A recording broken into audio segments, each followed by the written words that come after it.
So our first contestant is Emily Wright. Emily's in the Department of Kinesiology and Health. Melissa Chase is her advisor. And the title of her talk is Parents, Perfectionism, Parenting Styles, and Views of Sports Specialization. Emily. In the United States, millions of children and adolescents participate in organized sport programs every year. As researchers and practitioners continue to examine children's organized sport participation, the literature suggests more children are participating at earlier ages than ever before with sport specialization. Sport specialization has been defined as an investment in a single sport through systematic training and competition, typically including year-round involvement in that sport. With this in mind, the purpose of my study is to explore how parents' perceptions of their perfectionism levels and parenting styles relate to views of sport specialization in the youth sport context. So, for this study, we will be focusing on multidimensional perfectionism, including the individual's self-oriented, socially prescribed, and other-oriented perfectionism. In the sport domain, researchers have looked at both the maladaptive and adaptive forms of perfectionism. However, the majority of research in this area has been focused in the academic domain, particularly related to adolescents. Therefore, it is important that we study perfectionism from a parental perspective, as this may contribute to the literature regarding the parent-child relationship. Now, as for parenting styles, this study will be centered around Diana Baumrein's 3 parental prototypes, including the authoritarian, permissive, and authoritative parenting style.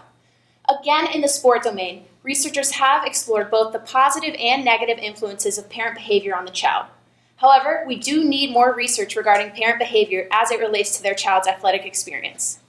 So taking all of this into consideration, the focus of my study will be on parents of youth sport athletes from the Midwest. These parents will have children between the ages of 6 and 12 years old participating in ice hockey, figure skating, or swimming. So these parents will participate in a one-time quantitative collection of data regarding their perceptions of sport specialization, perfectionism levels, and parenting styles through in-person questionnaires on-site at their child's athletic practice or competition. So the reason we're so interested in studying parents is because we know parenting in youth sport is important, as parents often serve as the primary sources of financial, emotional, and physical support for their child. However, we don't know how much do parents actually impact whether a child is specialized into sport. This leads us to question, do parenting styles or perfectionism levels influence parents' endorsement or lack of endorsement of sport specialization? Therefore, by identifying parenting styles and perfectionism levels, this study may give us a better understanding regarding views of sport specialization in the youth sport context. More specifically, it could help us to answer these questions, including why might this be occurring, and also how often is this occurring in the youth sport context? Thank you.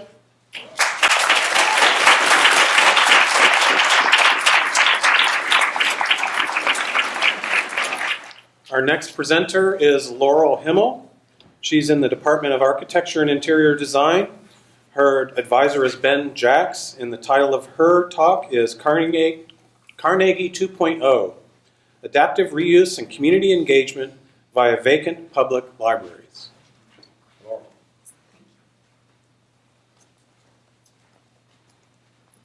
Good afternoon.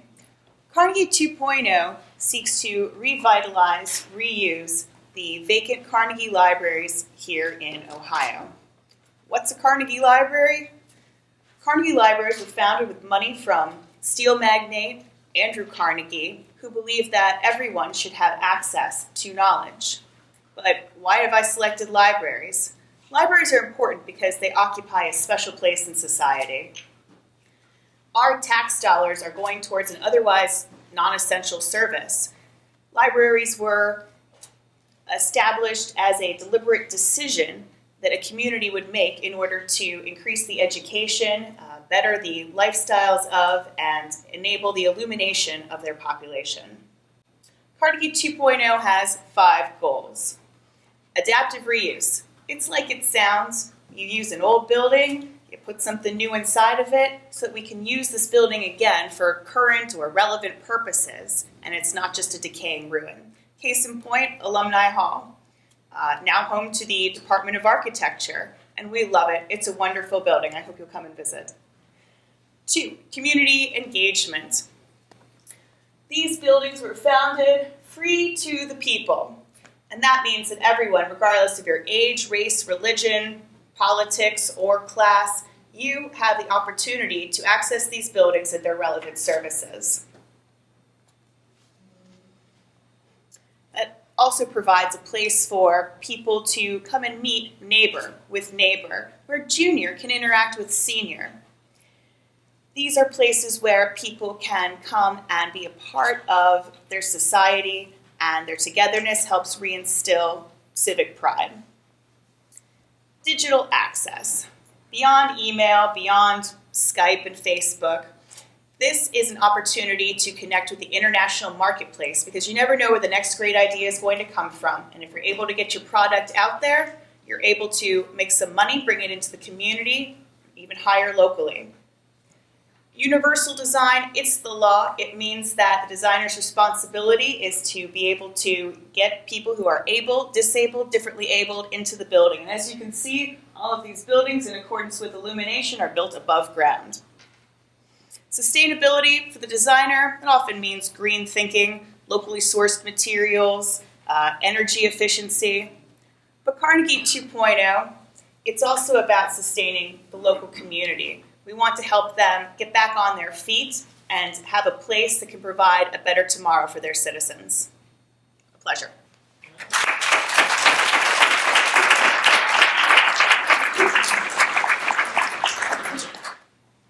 All right. Presenter number 3 is Megan Lofton. Megan is in the Department of Kinesiology and Health, and her advisor is Valeria Freisinger. And the title of her talk is Former Team Sports Athletes' Experiences of the Physical and Psychological Effects of Sports-Related Concussion.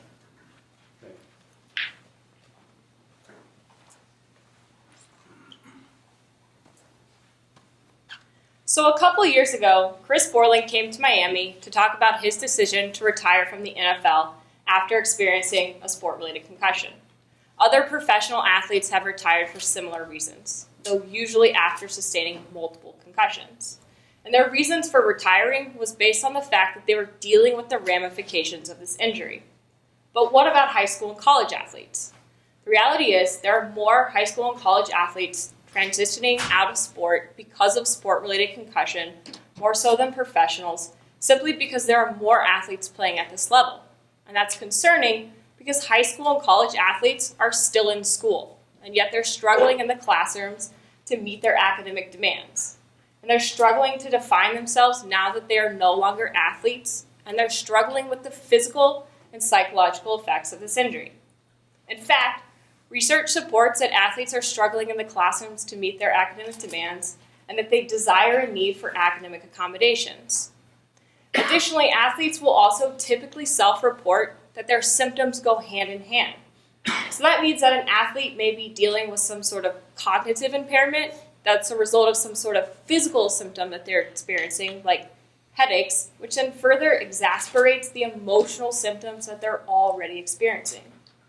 Additionally, research supports the relationship between history of concussions and depression, as in the more concussions that an athlete experiences, the more likely they are to be depressed.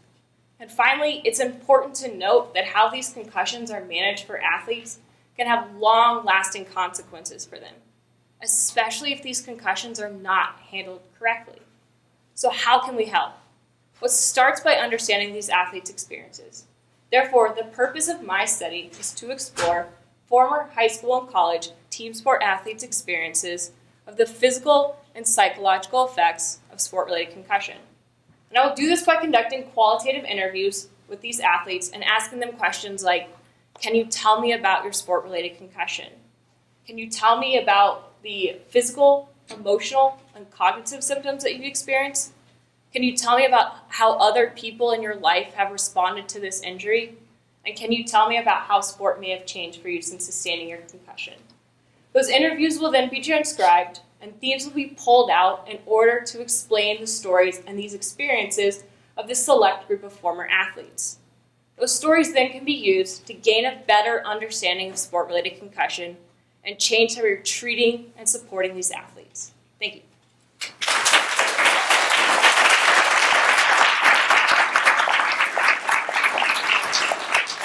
Finalist number 4 is Ray Duque.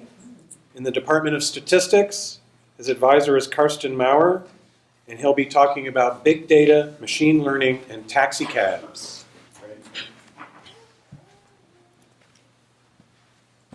In the 1950s, Arthur Samuel at IBM wrote a computer program that allowed him to play checkers against a computer. And by enabling the computer to study different winning board configurations and incorporating those into the program, the computer consistently got better the more games it played, and Arthur realized that he had created a machine that is capable of learning from data. Those days marked the beginnings of machine learning, a field of computer science where computers are programmed to learn by themselves from data. Now, think about spending 1 minute online. Data generated during that amount of time include 150 million emails, 3 million YouTube videos, 50,000 Apple app downloads. And these massive piles of data, which we collectively call big data, are a highly prized commodity by organizations because great insights can be harvested from information that is buried in.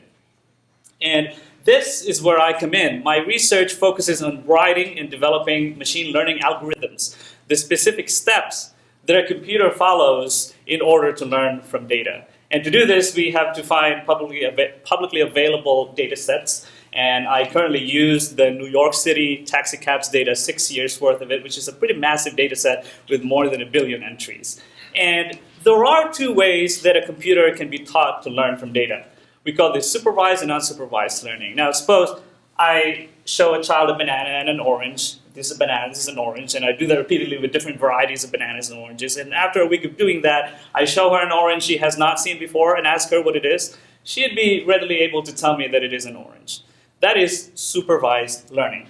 We show the computer taxi cab passengers locations and pickup times and pickup dates and corresponding ride durations. And after the computer learns from that data, the computer can then predict a passenger's ride duration based on the information that is given on location or date and or time. On the other hand, if I give you a bucket full of different varieties of mangoes from the Philippines and ask you to sort it, now without having seen it before, you may start classifying them based on groups of size or color or shape. Now, that is what we call unsupervised learning. We can show a computer the millions of taxi cabs data with corresponding pickup locations and corresponding pickup dates and ride durations. And without further instructions on how to sort it, the computer can then classify and identify certain clusters of pickup locations that are similar. Perhaps multiple riders come from, perhaps rides take a long time, and so on. And this is unsupervised learning, that we can teach a computer to classify data without any further help or instruction. Now, the importance of my work really does not lie on the great insights that we can learn from the taxi cabs data, but it is in the fact that we can teach a computer to learn from data and solve problems with it. Thank you.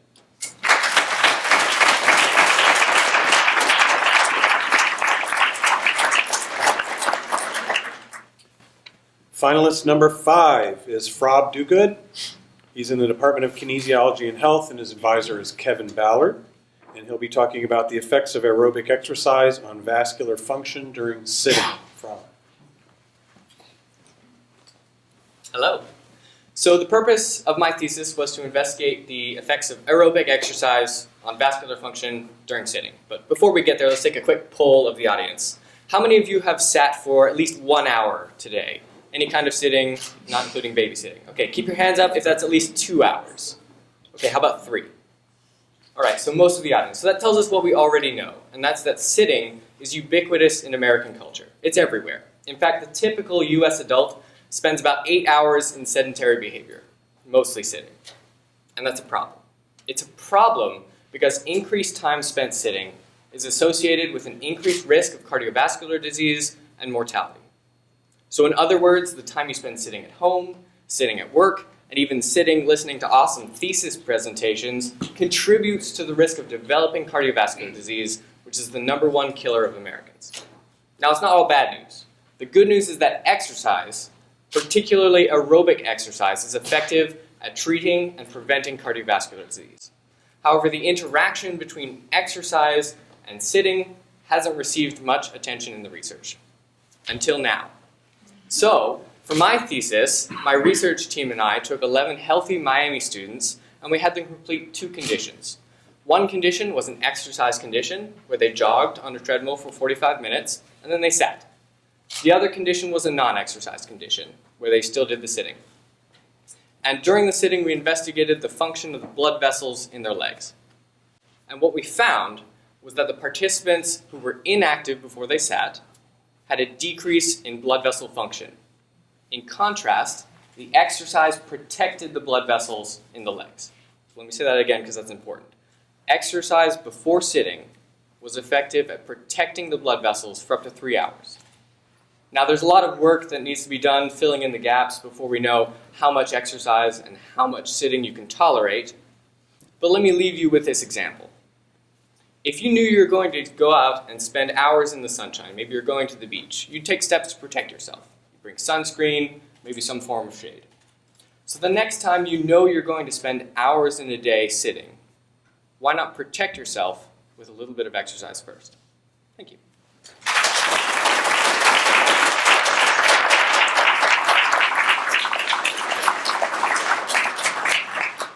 Finalist number 6 is Deanna Morrison from the Department of Kinesiology and Health. Her advisor is Robin Veely, and she'll be talking about predictors of robust sports confidence in collegiate athletes. Deanna. Good afternoon. So, how are some people able to develop stronger confidence than others? And can you think of somebody who is highly successful but lacks confidence? Muhammad Ali once said, "To become a great champion, you must believe you're the best." For athletes to excel, they need to have a strong confidence in themselves, their preparations, and in their abilities. But this doesn't pertain just to athletes, but to all of us, regardless of our goals and aspirations. Time and time again, confidence has been a key distinguishing factor between more successful and less successful athletes. But as important as confidence is to athletic performance, it's surprisingly fragile in that it can change and waver greatly based on setbacks and challenges they may face. A reliable form of sport confidence, known as robust sport confidence, is defined as enduring positive beliefs that protect the athlete against the challenges associated with competitive sport. Robust sport confidence is unique to other forms of confidence in that it is more stable and durable over time, and it protects the athlete against factors that may threaten their confidence, such as competitive losses. But little is known about robust sport confidence. Specifically, we don't know what factors predict robust sport confidence. So in my research, I'm evaluating Veely's 9 sources of sport confidence, as well as optimism, to see which of these act as predictors to robust sport confidence in collegiate athletes. Firstly, each of Veely's 9 sources are going to vary based on stability and controllability. And the research has shown the more stable and controllable the source, the stronger the confidence. Secondly, I'm looking at optimism, which has been positively related to general sport confidence. But unlike general sport confidence, optimism is characterized by its stability. And because of this, it may be positively related to robust sport confidence. About over 200 collegiate athletes have completed my surveys, and a multiple regression analysis should tell me which of these factors, which of the sources, and if optimism act as predictors to robust sport confidence in these athletes. And if we can identify the predictors of robust sport confidence, we may be able to help these athletes to develop a stronger, robust sport confidence so they may be more confident and perhaps more successful in the long run, not just in their next competitive event. Additionally, we may begin to understand how we can develop robust confidence in those outside of the sporting realm, including you and me, so we may be more confident and perhaps more successful in our endeavors as well. Thank you.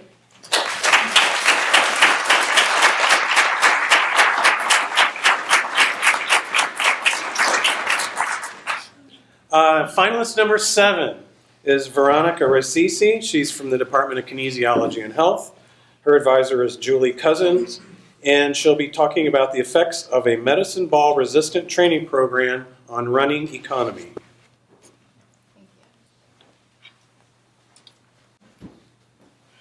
How many of you are runners?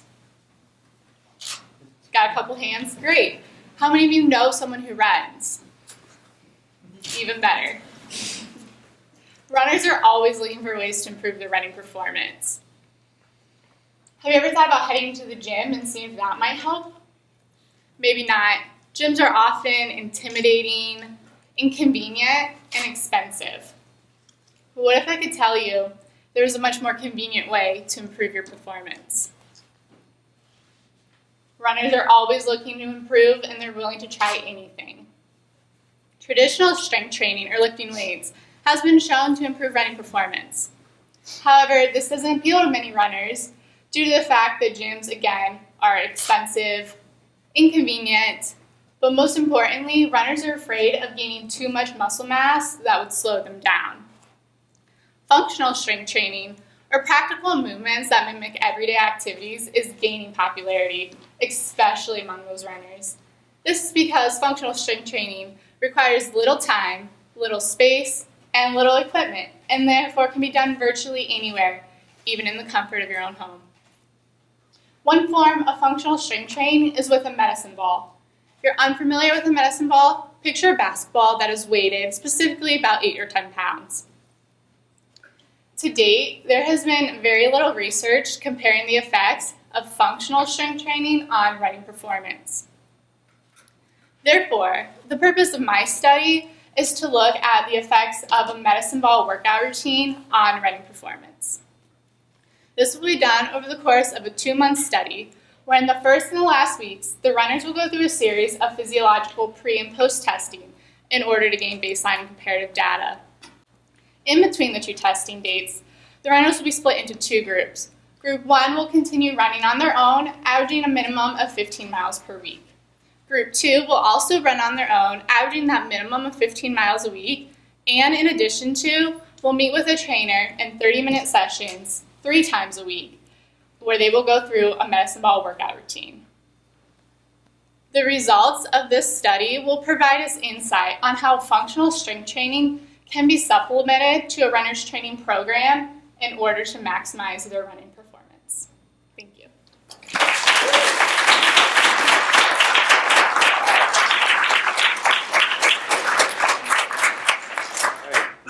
Finalist number 8 is Vladislav Betkowski. He's in the Department of Geology and Environmental Sciences, and his advisor is John Rakovin. He'll be talking today about rare earth elements, phosphates for sustainable growth. Vlad.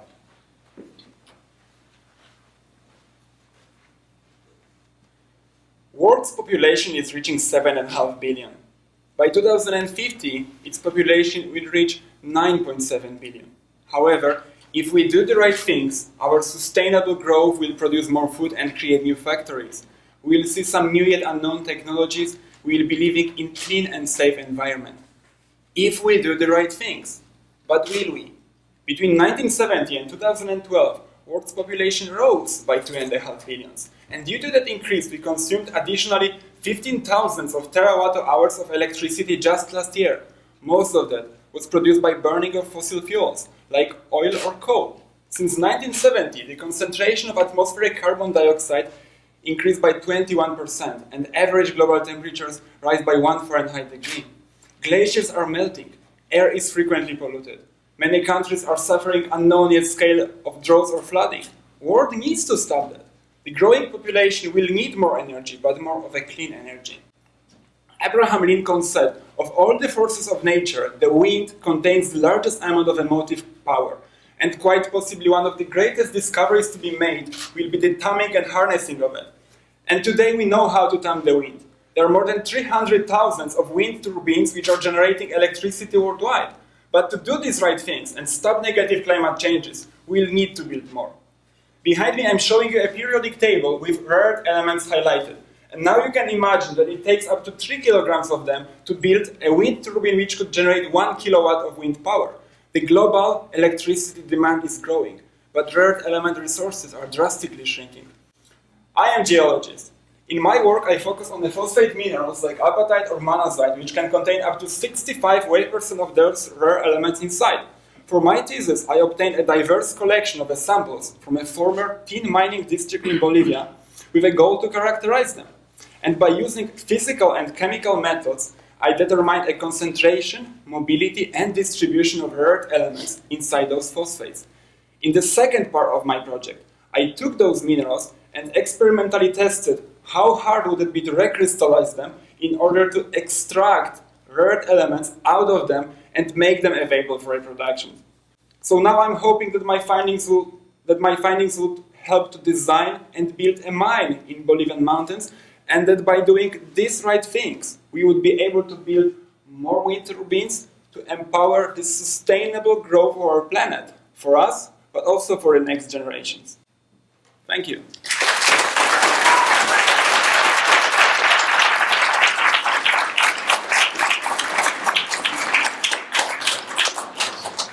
Finalist number 9 is Jake Godfrey, Department of Biology, and his advisor is Ann Ripstra. He'll be talking about the impact of an atrazine-based herbicide on a ground-dwelling wolf spider.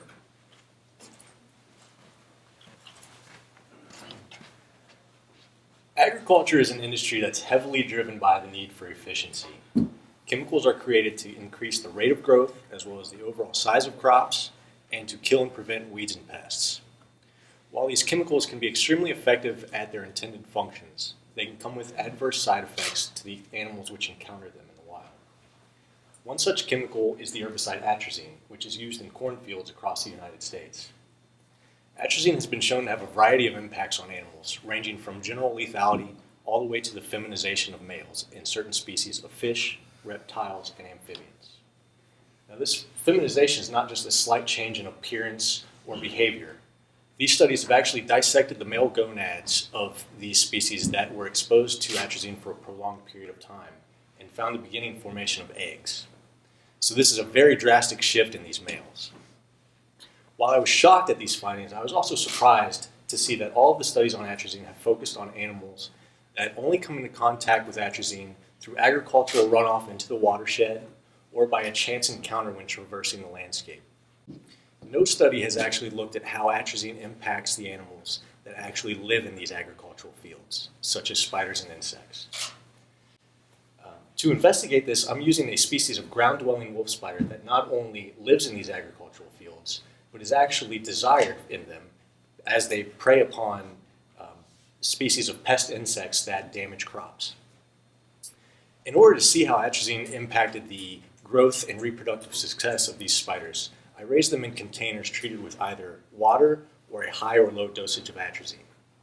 I found that exposure to atrazine delayed the maturation of these spiders, so they stayed sexually immature for longer, and it also increased the likelihood that these spiders died while shedding their exoskeleton in the maturation process.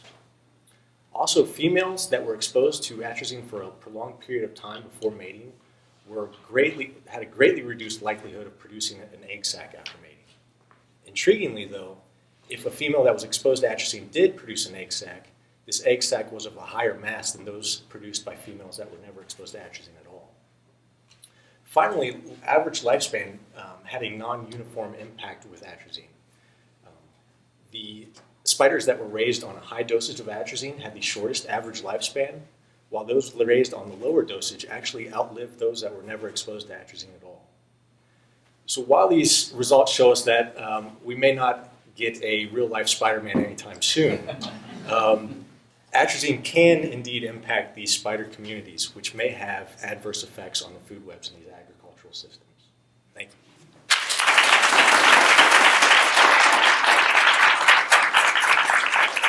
Last but not least is finalist number 10, Diane Barish. She's in the Department of Sociology and Gerontology. Her advisor is Robert Applebaum. And she will be talking about hospital to skilled nursing facility, transitional care, and 30-day hospital readmissions. Do skilled nursing facility transitional care practices matter? Diane.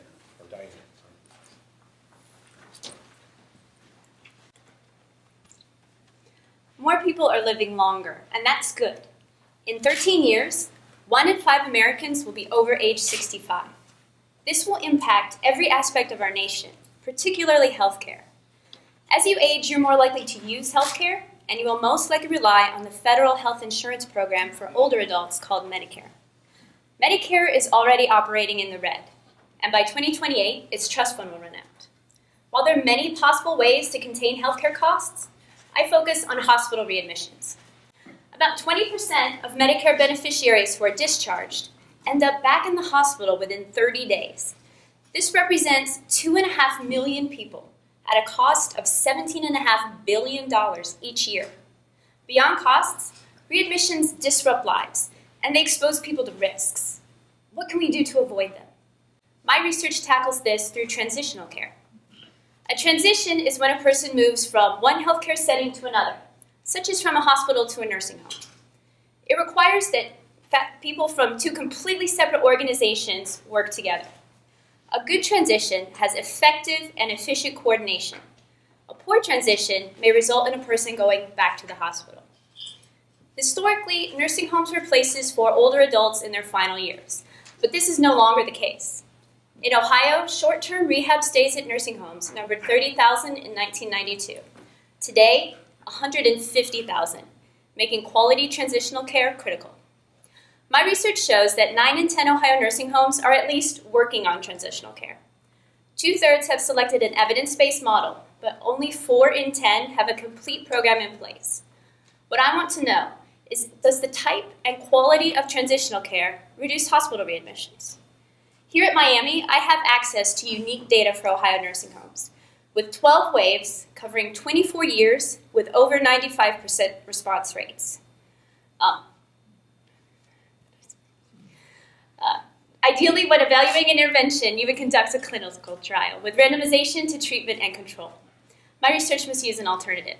The key is finding a variable that is strongly related to choosing a nursing home, but is not related to the probability of receiving a particular type of transitional care. One of the strongest predictors of choosing any healthcare provider is location. People want to stay close to home.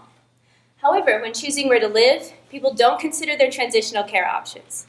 By adding location and readmission information to the available data, I can account for non-random assignment and answer, do nursing home transitional care programs matter? Whatever the results, my research will provide information vital to consumers, providers, and policymakers.